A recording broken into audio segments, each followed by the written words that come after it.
I'm at a party I don't wanna be at, and I don't ever wear a suit and tie yet.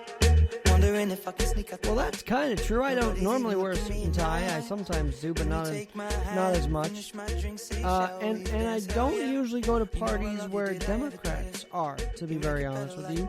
But tonight, finally, I was in the room with a lot of the Democratic leaders of Queens. And you know what?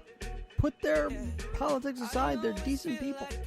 This is where I say people need to come out of the corner and literally do stay at the party where the opposite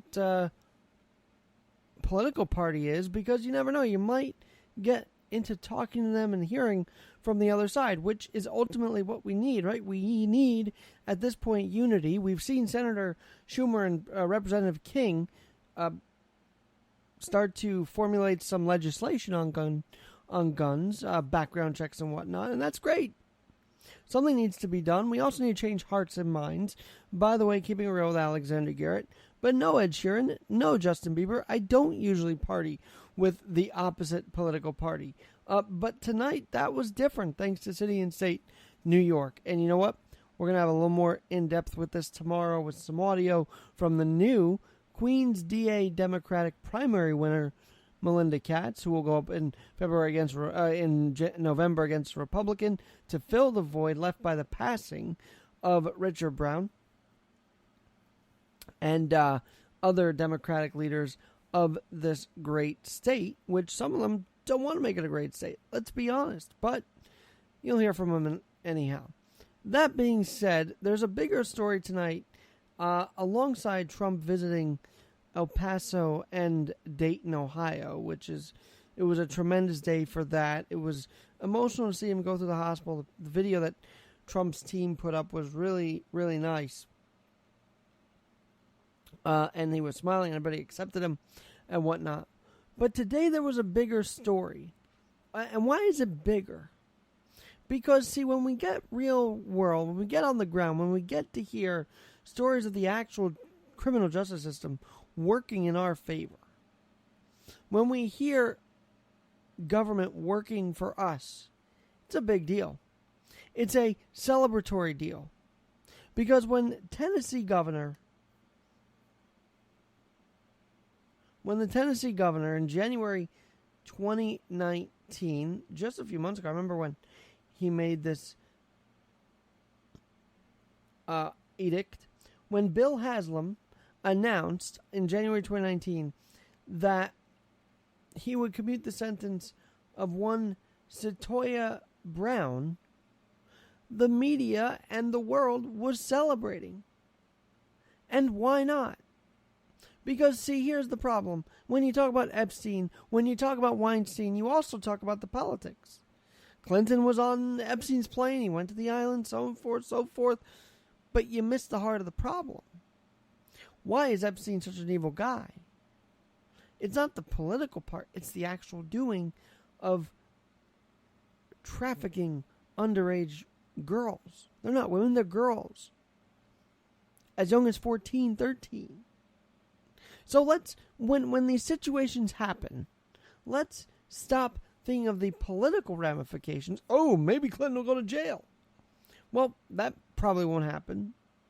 But let's start thinking about the human aspect, the human part of this tragedy of Epstein, the monstrosity of Jeffrey Epstein. Because if we don't think of the monstrosity, we lose the heart and the point of the problem. If we don't talk about Cetoya Brown's release, we don't cover the problem of the actual psychological, physical despair, trauma, hurt, pain that these girls endure. So much so that Cetoya Brown took it upon himself when she was pimped out at the age of 16. She took it upon herself to shoot, by the way, she's 31 now, to shoot the man who paid to have sex with her at 16. 43-year-old Johnny Allen. She shot him at the home of Johnny Allen, where she says she was frightened by talking about guns. He was, and his military experience, and she feared that Allen was going to reach for a gun if she didn't have sex with him. That's when she shot him in the back of the head. And some will say, well, why are you advocating for the killing? And I know it's not Christ-like in the sense that he says, if they hit one cheek, let them hit the other. But this is real world we're talking about. This is life. This is a girl of 16, terrified, out of her darn mind, because she was just pimped out in August 2004. She ran away from home, by the way. But she was pimped out in the age of 16 in 2004. Out of fear, she shot the man who wanted to have sex with an underage girl. And that, according to Tennessee prosecutors, was enough to sentence her to life in prison because she was going to steal from him. She was in the wrong for killing a man who paid to have sex with her while she was underage. And she was going to have no possibility for parole until she served the full 51 years, according to Bustle and according to Refinery 29. Now, there was a documentary called Me Facing Life, Cyntoia's Story, which was released in 2011. And if you remember, on this podcast, I said, if you want to release a Netflix documentary, if you want to release something of substance, don't do it to harm a situation. Do it to better a situation. And clearly, this story, this documentary bettered her situation. Because she stood up for herself, killed the creep. Yes, she went to jail for it for 10, 15 years. But she did what she felt was right. And if you don't think that's right, if you don't think she should be commuted, then I don't know where your soul is. But if we're going to have this fight against sex trafficking, if we're going to have this fight against people like Jeffrey Epstein, we have to deal with real cases. And this one was as real as it got. And she took it there. And you know what? You can't be mad that she took it there. You cannot be mad that she took it where she did. You can be mad at the prosecutors. You can be mad at the judge.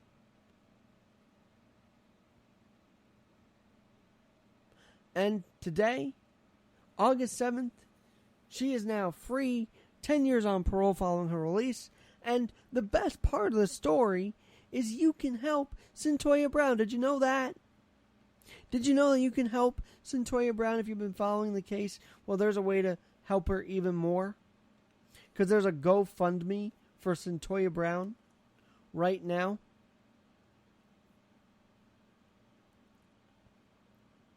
As they hope to raise $25,000 as she transitions out of prison world to real life, where she's, by the way, going to complete her college coursework and take steps necessary to the transition from prison to free world.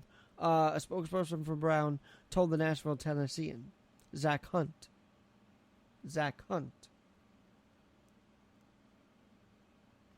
So if you want to really fight the trafficking, if you want to be a change, start by dealing with those whose lives need to be changed, need to be healed from actually being sex trafficked.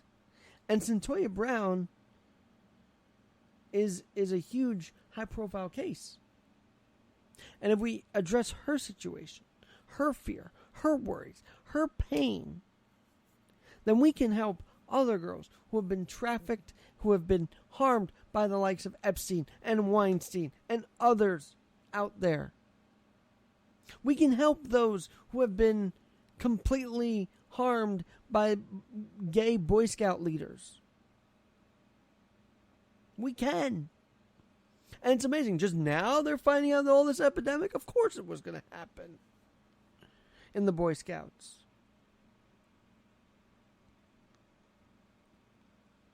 But let's start here. If you want to really fight sex trafficking, if you want to help survivors of sex trafficking, if you want to prevent it from happening ever again, let's start with the victims. Let's start with someone like Cyntoia Brown, who did run away from home, but didn't deserve to go to jail for this, for defending herself. Did not deserve that. And you can go to GoFundMe.com/F/Cyntoia-Brown-Post-Clemency-Life-Jumpstart-Fund. The Cyntoia Brown Second Chance Fund. Look it up on Facebook or on Google. And if you really want to be a difference to someone's life impacted, harmed, and forever scarred by sex trafficking, and heal that wound, maybe financially supporting her is the way. It's been shared 3,800 times, by the way.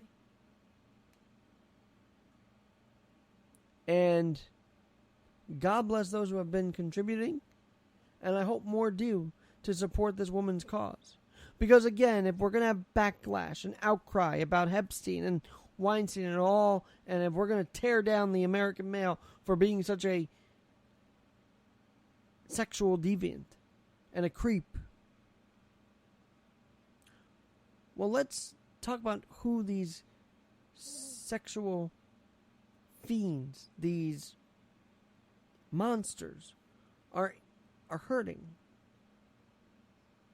Let's put faces to names, and let's start healing those faces and names and people, and not get wrapped up in the political stance.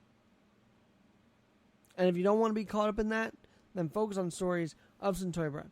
Go out and find organizations fighting sex trafficking, because that's a big fight, and it's one that no one seems to care about, because every time something does happen in the trafficking world, it's how is it politically tied, instead of how can we help heal the girls affected by these evil people. Cyntoia Brown, GoFundMe, Second Chance Fund. Give it a look. Give this a listen once again on Keep It Real with Alexander Garrett and on Spreaker.com. And I'll be with you again tomorrow with some audio from tonight's City and State Power 100 from Queens, and just so much more, because this city is offering solutions. We're just being wrapped up again by the politics of Bill de Blasio and by the nonsense of de Blasio to actually see the solutions. We'll talk about that tomorrow and so much more. Alexander Garrett, keeping it real. Once again, thanks for helping making this brand stick. Thanks for helping the message get out. Keep listening, and I'll be with you soon. Have a great night. Let me take you out with a little more edge here.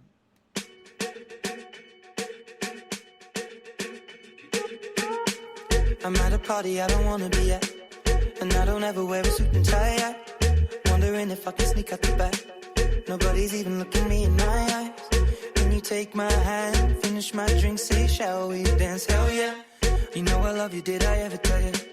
You make it better like that.